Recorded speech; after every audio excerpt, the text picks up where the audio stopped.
welcome to the watching portion of Playing, Watching, Reading. If you're watching this on Geek Bomb, playing's already happened and reading is about to come, but we have an amazing guest, Troy Baker. He's a voiceover artist and actor and done amazing things, but we are moving out of video games and talking about watching. Hey, Troy, what you been watching? Oh my God, look at a spoiler. I don't even know who that is yet. This is so great. Oh, this is fantastic. So we... not traveling has really put a dent in my TV viewing. And I definitely transitioned more. There's so many movies that I haven't seen, like lately. So you're trying to tackle your movie bucket list. I'm trying to tackle my TV list. Okay. Because before I did a lot of international travel. So I would load up. I get people like, when are you finding the time? I was like, yo, I'm flying across an ocean. That takes 10 and a half hours or 11 hours. If I'm flying to Australia, I've got like 17 hours, right? Hey, so I'm I've got here. time. And I'll sit and I'll sleep or whatever. Or a lot of times I would do a lot of work and get some stuff done. But by and large, I could at least put down a half a season of a TV, or if I really, really dug something, I could just crush that season on flights. So not flying, it's so funny because I love looking at my miles, and I was like, look how many miles I got, and I can cash those in at the end of the year or whatever. And I was like, none. You haven't done anything. The last flight that I took was I was going to Kuwait, and I had a stopover in London, and I landed in London, and I got a message from my manager, and he was like, do not get on the flight to Kuwait. The entire country has been shut down because of COVID. And that was February 29th. Wow. And I walked into Heathrow Airport and I was like, can I go home now? And they went, see you tomorrow. I went, okay. And I went into London and I had dinner and I came back and I flew home. I left and was back in 24 hours. Wow. My wife was like, what the hell just happened? I was like, I'm not going. Yeah. So not being able to have that kind of like in my bubble at 40,000 feet, I typically am relegated to and working a lot. Fortunately, whether it be on jobs or related stuff or just being a good dad, or I have about an hour at night where I'm like, let's crunch into something, and so it has to be something that Pam and I will agree on. So Travis Willingham said, if you like Aaron Sorkin stuff, and I was like, yes. He goes, you would love Billions. It's like, okay. Now, I don't know if you've watched this show, but there is a rite of passage that the show brilliantly does, where it's like, you sure you want to watch this? You sure? And it's the first 3 minutes of the show. And if you can make it past that, it's incredible. But it is, I love Damian Lewis. I loved him in Homeland. I loved him in Band of Brothers. He's just a powerhouse of a performer. And Paul Giamatti. Paul Giamatti is just transformative. That guy is in a period piece or whatever. Good guy, bad guy, doesn't matter. Yeah. And so I'm on I think I just started season 4 or whatever. So Nice. I don't know who that dude is. Well, I know his name's Casey Stoll, but that's his real life name. Is that who we're talking about? I guess. What have we seen him in? What else has he been in? I know that Casey guy. Stoll, he's been in a lot. He was actually the antagonist in the first Ant-Man. Okay. And I actually was really bummed because I wanted him to be Lex Luthor. I thought he would have made a great Lex Luthor. I can see that. Are you talking about the actor in the top left picture? Yeah.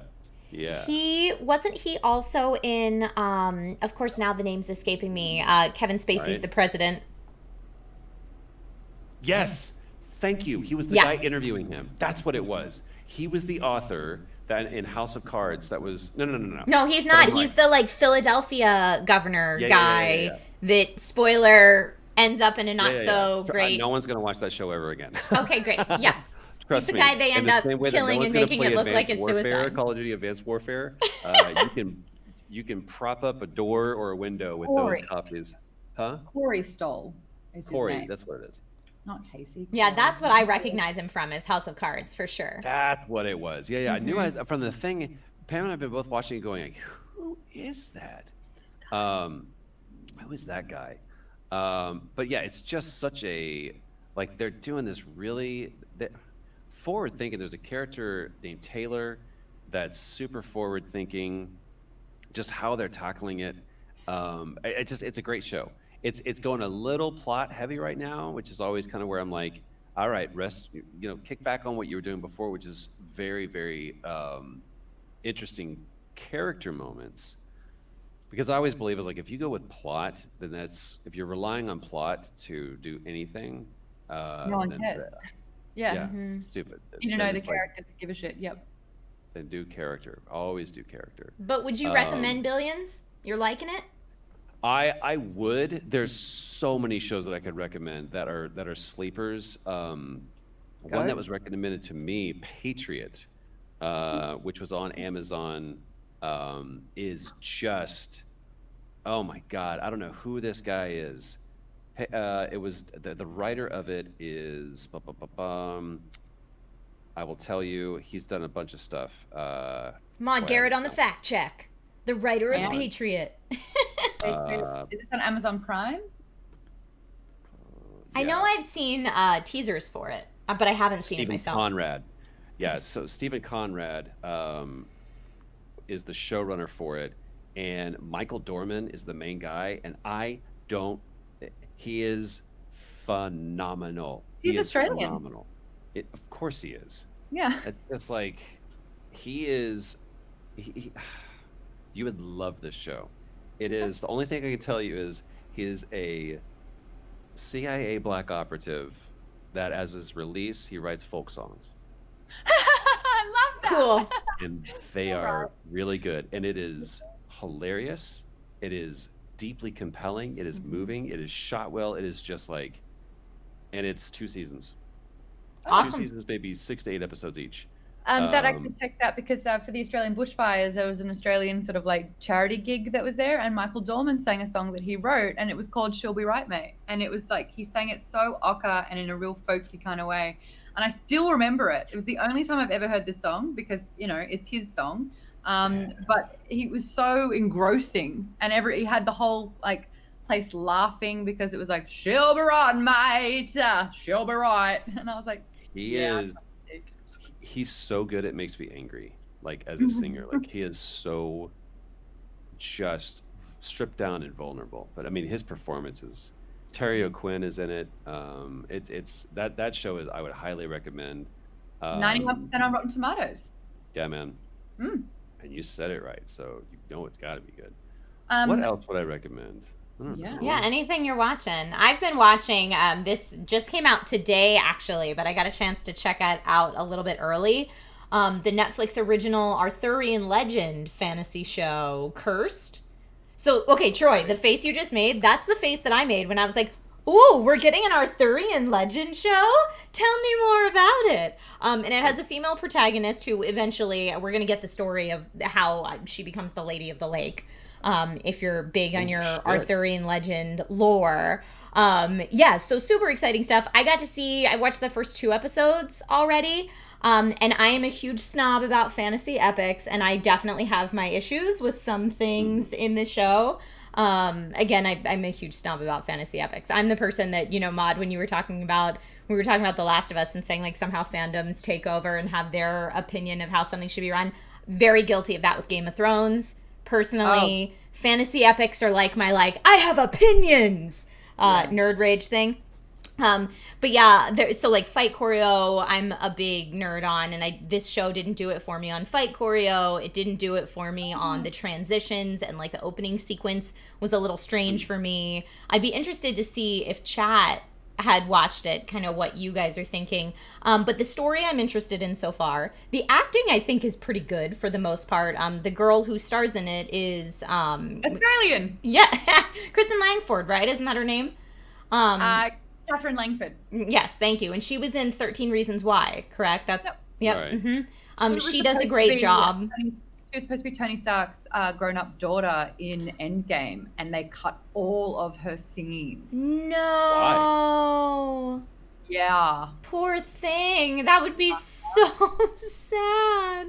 We're going to do like this massive, like with Tony's sort of demise, I guess. Like they were going to do a bit of a time jump and see what his life would have looked like with his adult daughter. And It's a good cut though. You don't need it. Like it's far better. It's like Cthulhu. You don't want to know what it looks like, right? It's just best to be described. Yeah. Gotta be true. But anyway, she does a very good job in the show Cursed from what I've seen so far. The person you see in kind of the bottom right screen there is the actor who plays Arthur, I believe. Tommy boy. So I kind of appreciate the swapped up casting, if you will, from how traditionally Arthur has been portrayed. But yeah, I'm on board with the story so far, but I'm hoping that other aspects of it get better. There are some aspects of it that to me feel like they suffer from maybe lack of budget, or maybe things that were filmed later and kind of thrown on that didn't have the same budget as other things. Like there's some locations where you're like, wow, that location's beautiful. And then you cut to a location that you're like, oh, really? Yeah, what happened there? Exactly. And same thing with a lot of the special effects. I find that was very hit or miss. But overall, if you're into Arthurian Legends, that just came out today. You can check that out. And they also have an AR experience. I'm a big augmented reality nerd. And they have an AR experience right now that I think Steve Zaragoza was Instagramming out a bunch today. So you can check that out if you want to check it out. I love him. The guy is just... He's a funny dude. He's a really funny dude. Like a genuinely funny dude. And just kind of he's a bohemian kind of guy, right? He just kind of lives in his own ethos. I was on the Valley Folks show, your show, yesterday. Yay! So random. And I kind of missed all of that. Valley Folks? Trisha, what did you do with Valley Folks? How did I not know that? With Valley Folk, I have guested like a ton for them. Oh, okay. I was like, wait a minute. I thought you were... I'm not one of the founding members of Valley Folk. No. They got together to do their absurdist humor troupe, and they called me actually before they launched, and they were like, just in case anyone asks, because it's a bunch of SourceFed, and like you were of the same era of SourceFed as us, we want you to know that we're announcing this thing, and it's not like, it's just we're doing this separate thing. And I was like, hey, Joe, it was Joe Beretta that called me. I was like, you don't have to explain anything to me. Dude. I wish you all the best. I'm sure it's going to be awesome. But like absurdist comedy is not what I want to do with my life in any way, shape, or form. I like to make informative content for the most part that's like funny by accident, but not like I want to do stand up and be very Tim and Eric with it.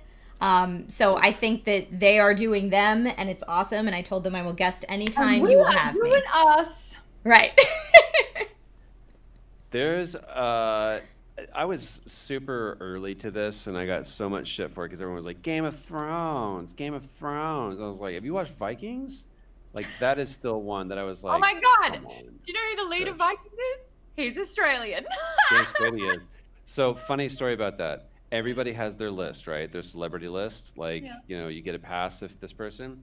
So, he is on...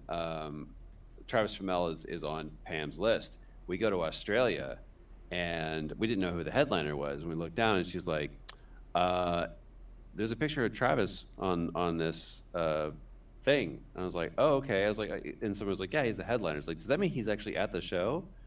And they were like, yeah, of course. Matter of fact, he's right over there. And I was like, oops, here we go. Pam's like, I mean...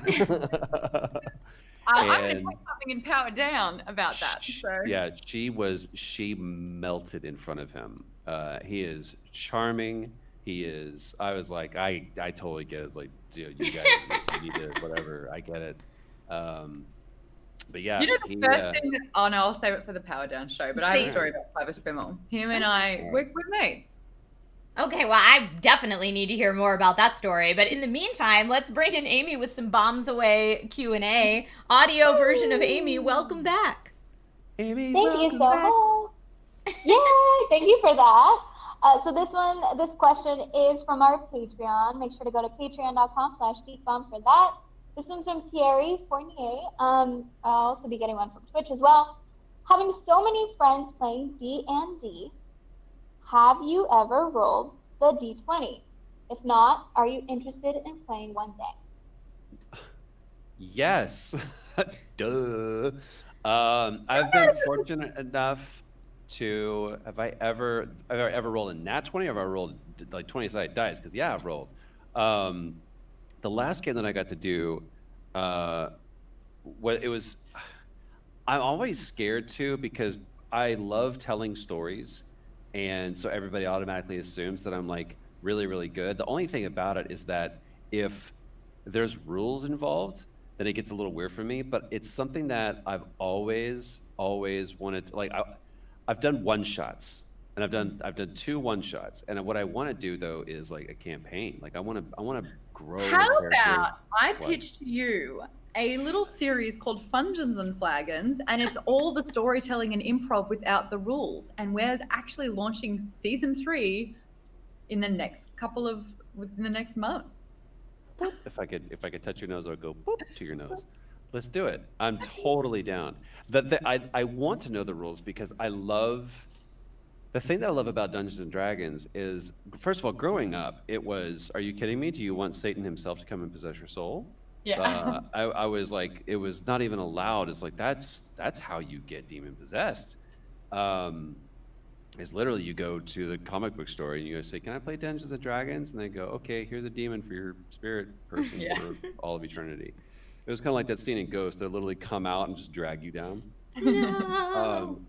So as I, become my own person outside of the social mores that were placed upon me as a youth, I'm like, wait a minute, I never had a feeling about that. What is this thing? And so people are like, oh, it's like an incredibly, especially for like a kid, holy shit, to learn how to problem solve, work as a team. It's one of the things that I did love about, what's the 80s show?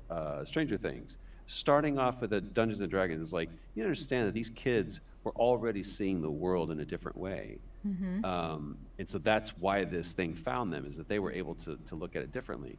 So I wish that I had those memories as a kid, especially growing up in the 80s and 90s. It's like, that's what I would have loved that. And I think it would have helped me as an actor. So yeah, I want to roll. Sweet. Absolutely. Great question. Thank you, Amy. That was awesome. All of the D20s for Troy. Yeah. This do we have next one? This next one's from the Catniss Ninja. What is one thing you want to be taken from one form of entertainment and made into another? Like a certain book into a movie or video game, or dude. game into a movie, etc. I have so many. One of them, like super. Look, I'm never afraid of giving away ideas. The only people that are scared to tell ideas are the people that think that's gonna be the last good one they have. So fuck it, I'll tell this one. If you've ever read a book by Cory Doctorow called Down and Out in the Magic Kingdom, it was a prophetic book, way ahead of its time. And Cory is a brilliant writer. It was recommended to me by my friend Chris Sabat, and he was like, I really think you would like this book. So I was like, okay, I'll read it. And I was like, wow, this was a fascinating concept. And I think that would be an incredible game because there's just so many game mechanics that are already built into it. I think that what was the one with was it After Earth? What was the one with Will Smith and his son? After Earth, yep. After Earth. That should have been a game. Because what they even talk about, he trains his son. There's a tutorial lesson in there of like, how do you teach yourself like that these monsters were able to see them because of a pheromone that was secreted whenever you experience fear. And this is literally what they talk about. He goes, how can I not be afraid when this huge monster is breathing down on me?